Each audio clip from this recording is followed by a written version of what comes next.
Good morning class. आज की class में हम पढ़ेंगे अर्थशास्त्र, जिसे हम कहते हैं इकोनॉमिक्स। तो इकोनॉमिक्स में हम आज देखेंगे इंट्रोडक्शन पार्ट। तो होता क्या है, अब हम देखते हैं अर्थशास्त्र की विषय सामग्री, जिसे हम सब्जेक्ट मैटर ऑफ इकोनॉमिक्स कहते हैं। तो सब्जेक्ट मैटर ऑफ इकोनॉमिक्स को इतिहास से, मतलब प्रारंभिक समय से हम बात करते हैं। प्रारंभिक समय से आज तक कितने भागों में बांटा गया है? 5 भागों में इकोनॉमिक्स को बांटा गया है, जिसमें से फर्स्ट है उपभोक्ता। क्या कहते हैं? उपभोक्ता। सेकंड होता है उत्पादक।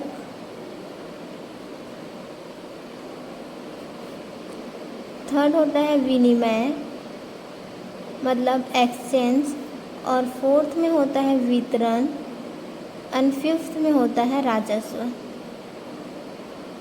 अब हम देखते हैं उपभोक्ता मतलब होता क्या है। डेफिनेशन देखते हैं उपभोक्ता होता क्या है। ये है जो क्वेश्चन पूछा जाता है, आपके शॉर्ट आंसर में पूछा जाएगा 2 या 3 मार्क्स के क्वेश्चन में। तो सबसे पहले हम देखते हैं उपभोक्ता। उपभोक्ता होता क्या है? उपभोक्ता मतलब भोग करने वाला, उपयोग करने वाला। किसी चीज़ का उपयोग करने वाला को हम क्या कहते हैं? उपभोक्ता कहते हैं।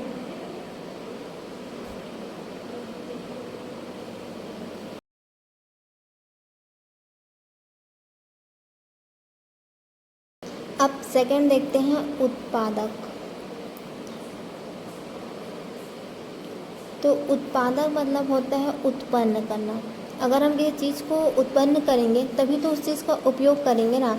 तो उत्पादक मतलब होता है किसी भी चीज़ को उत्पन्न करना, जिसे हम बोलते हैं प्रोडक्शन करना और उसका उपयोग करना।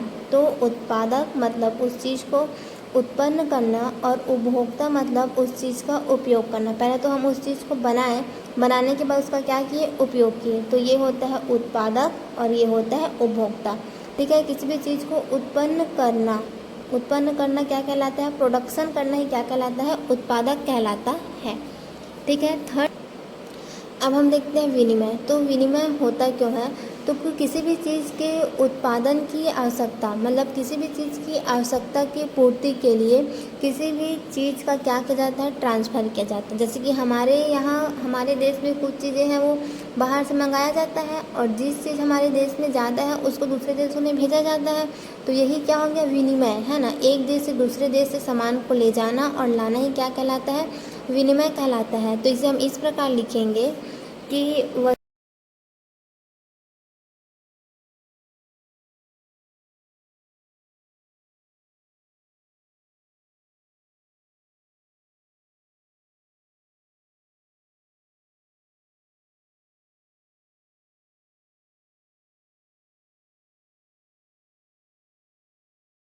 अब इसको समझते हैं होता क्या है विनिमय। तो वस्तुओं के उत्पादन को खपाने तथा आवश्यकताओं की पूर्ति के लिए विनिमय की आवश्यकता होती है। तो वस्तुओं के खपाने मतलब वस्तुओं के उत्पादन को खपाने मतलब कि हमने क्या किया? वस्तु का उत्पादन किया है। मतलब किसी भी चीज़ का हमने उत्पादन किया, तो उत्पादन को खपाने अर्थात खत्म करने के लिए हमने, मान लो किसी भी चीज़ का उत्पादन किया है, तो उत्पादन करके हम उसको पूरे फ्यूचर बहुत टाइम तक के लिए उसको स्टोरेज करके नहीं रख सकते हैं। उसको क्या करेंगे? ख़त्म करेंगे। तो किसी भी चीज़ के उत्पादन को खपाने मतलब ख़त्म करने के लिए प्लस अपनी आवश्यकताओं की पूर्ति के लिए हम क्या करते हैं? वस्तुओं का विनिमय करते हैं। ठीक है। अब हम नेक्स्ट देखते हैं वितरण। 4th नंबर में होता है वितरण। तो वितरण मतलब होता क्या है? मतलब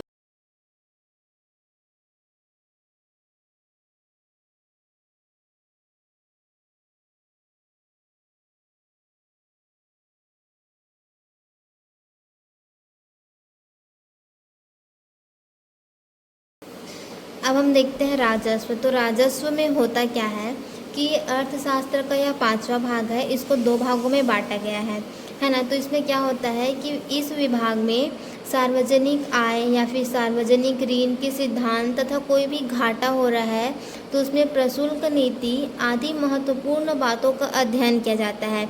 इसमें हम क्या करते हैं कि हमें क्या आय प्राप्त हो रहा है, कितना ऋण ले रहे हैं, कितना में कौन इंसान कितना घाटे में चल रहा है, इन सब का अध्ययन करना ही क्या कहलाता है? राजस्व कहलाता है।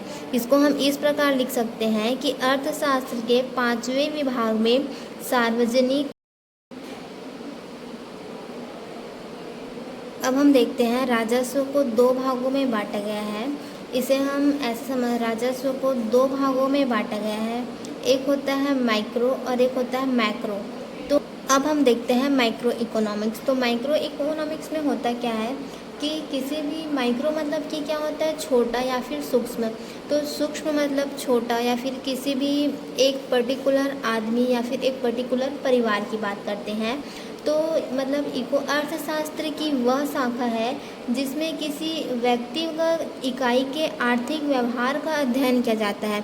मतलब हम उसके किसी पर्टिकुलर एक व्यक्ति या फिर एक परिवार का अध्ययन ही क्या कहलाता है, माइक्रो इकोनॉमिक्स कहलाता है। अगर हम छोटे से प्लेस की बात करें तो एक परिवार, अगर हम पूरे वर्ल्ड में बात करें तो एक गांव। तो इस प्रकार सूक्ष्म रूप से अध्ययन करना ही क्या कहलाता है, माइक्रो इकोनॉमिक्स कहलाता है।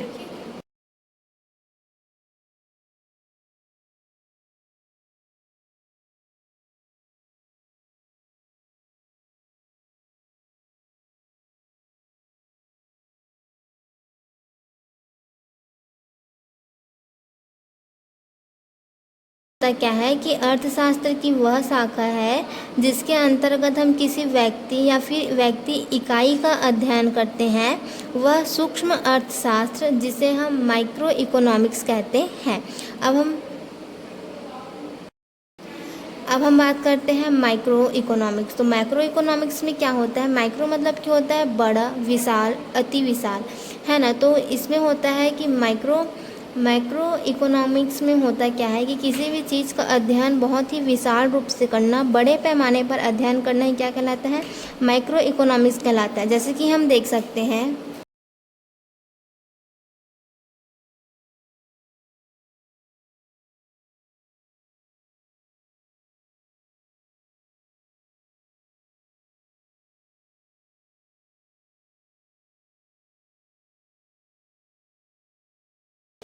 अब हम देखते हैं इसमें एग्जाम्पल। तो माइक्रो इकोनॉमिक्स का एग्जाम्पल हो सकता है किसी एक व्यक्ति के, जैसे कि हम गृह का अध्ययन कर रहे हैं, तो एक गृह का अध्ययन क्या हो जाएगा, एक। अब हम देखते हैं इसका कुछ एग्जाम्पल। तो एग्जाम्पल क्या होता है कि यदि किसी विशेष व्यक्ति या फिर विशेष एक परिवार या फिर विशेष गृह अथवा एक विशेष व्यापारिक बिजनेसमैन हो सकता है ना। इसमें हम बोल सकते हैं एक गृह या फिर एक परिवार, और हो सकता है एक व्यक्ति, केवल एक व्यक्ति, है ना। ये इसका क्या हो गया, एग्जाम्पल हो गया, जिसे हम कहते हैं उदाहरण। अब हम देखते हैं माइक्रो इकोनॉमिक का एग्जाम्पल क्या हो सकता है कि किसी भी व्यक्ति का रोजगार है वो एक सूक्ष्म नहीं है बल्कि एक वृहद रूप है। अब हम देख सकते हैं कि इसका अब हम देखते हैं मैक्रो इकोनॉमिक्स का।